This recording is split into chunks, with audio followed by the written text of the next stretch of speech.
Um, so when you hear the term genetically modified food, GMOs, do you think you hear that in a good light? Yes. Or in a negative? Good. Good. Do you know there are people who are like going after Monsanto because Yeah. they don't like this They can get genetically modified food? Yes. Now the reason I show you this is because corn is like one of the #1 foods on the planet. But if you look, 7,000 years ago, this was actually the first corn. This is the ancestor of all corn. And so they used it and they cultivated it. And what they did was they would breed it with other corn that maybe had different traits. And then we genetically modified the food, the corn, over the years. So now we started out with something that was probably like this. And now we have ears of corn that are like this. Okay? And so I think the only thing that probably freaks out the people who don't like the genetically modified food is maybe it's the speed at which we do it. But you can see this is, and I'll show you some pictures of chickens. You won't believe it. How we've genetically modified chickens naturally. But that's the evolution of corn there. If you've ever had Indian corn for like a fall decoration. Yeah, what's the purpose of Indian corn? Is it only decoration? No, it was actually, you could eat it. You could? Yep. It's not as good or something. So the I think it's like a tougher or something. Native Americans are the one that cultivated that. Okay, so evolution. Now remember, I am definitely not here to tell you to believe it or not to believe it. That's up to you. I'm only going to show you what I think you possibly could be asked about. Remember, I'm going to show you evidence for, I'm going to show you evidence against, and things of that nature. It's pretty interesting. And one thing you need to remember, evolution is a helpful trait that's passed on to offspring. AP, you call that descent with modification. That is a technical, it's descent with modification. But basically, if you put it in English, it just is helpful traits are passed down from to parent to offspring throughout the generations. And that's where they get the descent with modification. Now, where it says change in inherited characteristics of a population over time, think about this. It's not just one. Evolution, don't think of evolution as if somebody's evolved, that they're higher evolved. So think about it. In the Arctic, a polar bear's pretty well, it's evolved well, right? But you put the polar bear in the desert, he's not. His evolution won't help him at all. So don't think of it as like it's a higher life form or anything. It's just better adapted. Okay? And so, like a polar bear has the white fur to help it blend in, has the snout is different, I believe, a lot different from other bears.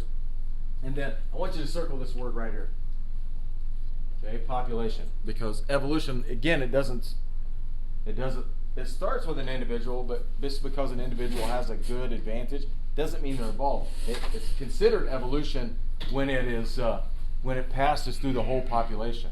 Like the language gene, the FOXP2 gene, it had to start with one individual, and then it became advantageous. It spread through the whole population of humans. Because remember, we talked ecology. You got a population of cats, you got a population of dogs, you got a population of humans. That's what it's meaning. For example, I use this constantly. Lions are big. Average lion is about 550 pounds. Very fit, very mean.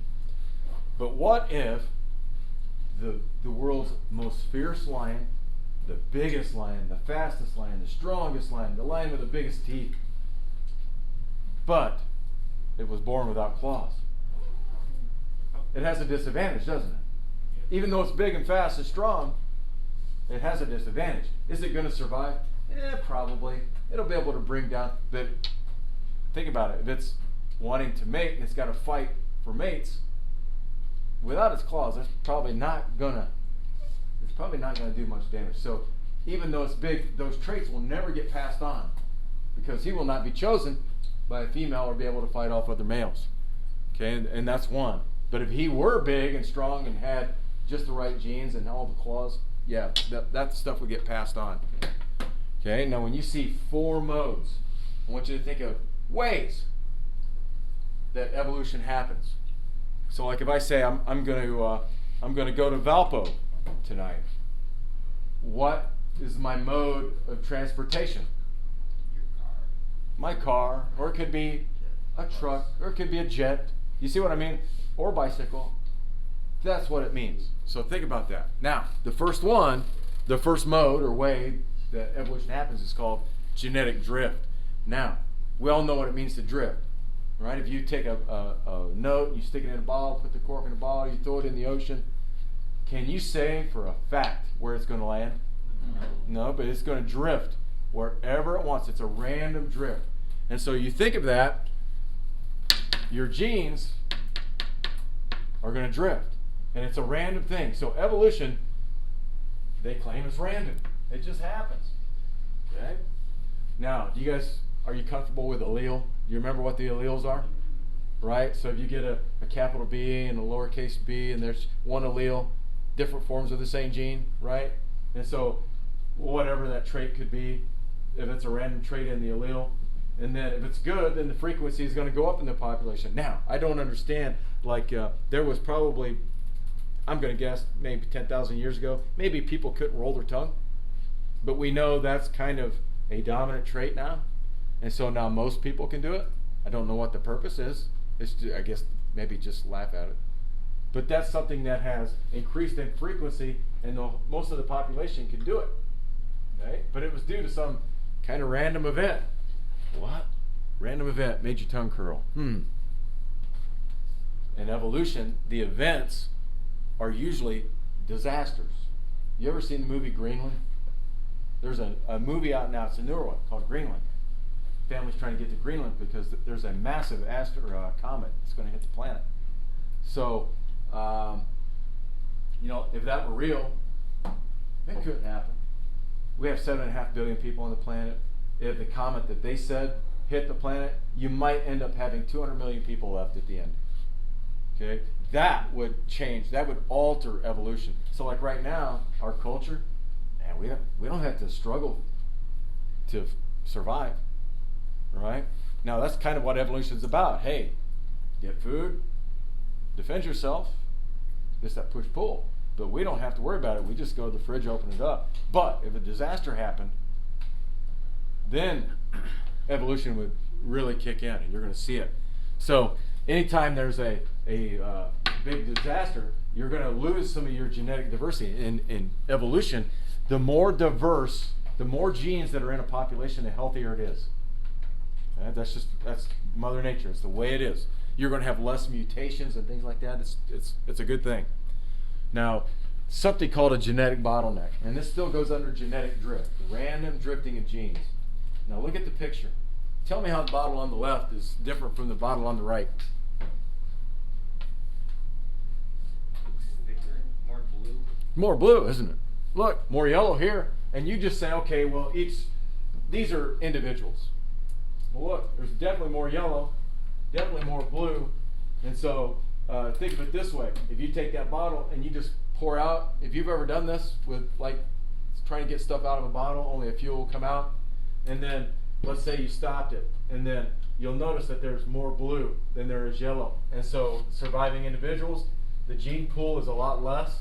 And so this is why you're going to get, if you have more blue, in the future you're going to have more blue. But that's the bottleneck. And so bottlenecks are created by disaster. I'm not here to scare you, but there are some things that could happen that would do this right now. Right? You've heard of Yellowstone, right? Didn't Mrs. Zacher show you the movie about Yellowstone? Somebody showed you a movie about Yellowstone erupting?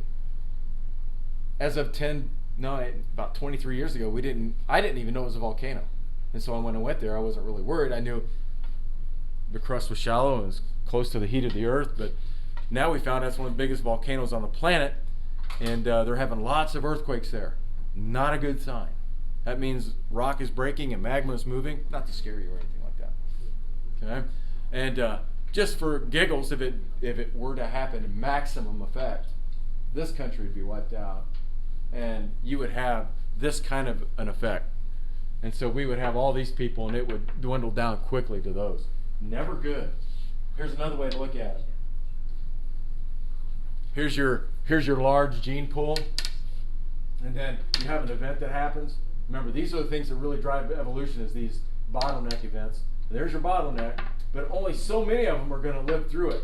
And then once the people that get across live through it, then the genetic diversity starts to increase again. Okay, now this is Yellowstone's big brother. This is called Toba. This is a super volcano, and it's alive and active today. This is what it looks like today. When it exploded, I think it was like 40,000 years ago, this thing dropped 3 feet of ash. 3 feet. This is 3 feet on India. India is 3,000 miles away. So you get the idea. This is a beast. From here to here, 60 miles. From here to here, that's like 30 miles, roughly. So you're talking from Lafayette to Indianapolis, and then from state line to Monticello. Then when that erupted, just went in 2 days, it was boom. And it kicked up over 2,000 cubic miles. Think of a mile times a mile times a mile of ash and rock. And so blotted out the sun for 2 years. A lot of people starved to death. Matter of fact, this is the bottleneck event that they think created the mitochondrial Eve. That we all have the same mitochondria.